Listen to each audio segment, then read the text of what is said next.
Heart shape cake without mould எப்படி செய்யலாம்னு பார்க்கலாமா? இந்த மாதிரி கேக்ல டாப்ல வந்துட்டு நம்ம ஒரு ப்ளஸ் மாதிரி மார்க் பண்ணிட்டு இந்த சைட்லயும் இதுக்கு பக்கத்து சைட்ல ஆப்போசிட் இல்ல பக்கத்து சைட்ல வந்துட்டு கட் பண்ணி மேல அப்படியே ஒட்டி வச்சுக்கணும். இந்த கட் பண்ணி எடுக்கும் போதுதாங்க நம்ம கேக் எவ்வளவு அழகா லேயரா இருக்குன்றத நம்ம பார்க்க முடியும். மற்றபடி நேர்ல எல்லாம் பார்க்க முடியாதுங்க. நம்ம வீட்டுக்கு செஞ்சாதான் உண்டு.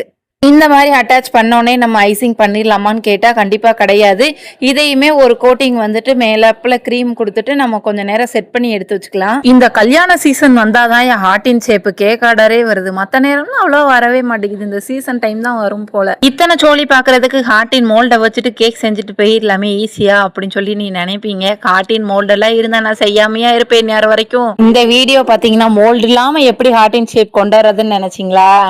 கண்டிப்பாக கிடையாது. கடைசி வரைக்கும் மோல்டே வாங்காம எப்படி ஓபி அடிக்கிறதுன்றது தான் இந்த வீடியோவே. நெக்ஸ்ட் பாத்தீங்கன்னா ஐசிங் பண்ணிட்டு இது மேல ரோசர் டிசைன் தான் கொடுக்க போறேன். கஸ்டமர் கேட்டது என்னமோ அந்த ஒயின் ரெட் இருக்கும் பாத்தீங்களா, அந்த கலர் கேட்டாங்க.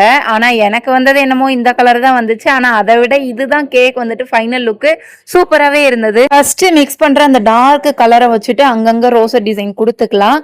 நெக்ஸ்ட் பாத்தீங்கன்னா இந்த டார்க் கோட்டிங்கை வந்துட்டு ஒரு பவுல்ல பிழிஞ்சு விட்டுட்டு அது கூட கொஞ்சம் ஒயிட் கிரீம், ஏன்னா இந்த ஷேடு வந்துட்டு இன்னும் கொஞ்சம் லைட்டா தெரியறதுக்காக ஒயிட் கிரீம் கூட இன்னும் கொஞ்சமே இது பண்ணிக்கலாம்.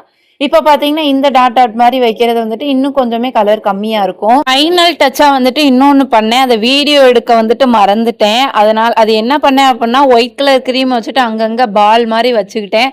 அது எப்படி இருந்துச்சுன்னா அந்த மல்லிகைப்பூ மொட்டா இருக்கும்ல அதே மாதிரி இருந்துச்சு. பார்க்கவே ரொம்ப கியூட்டா இருந்துச்சு.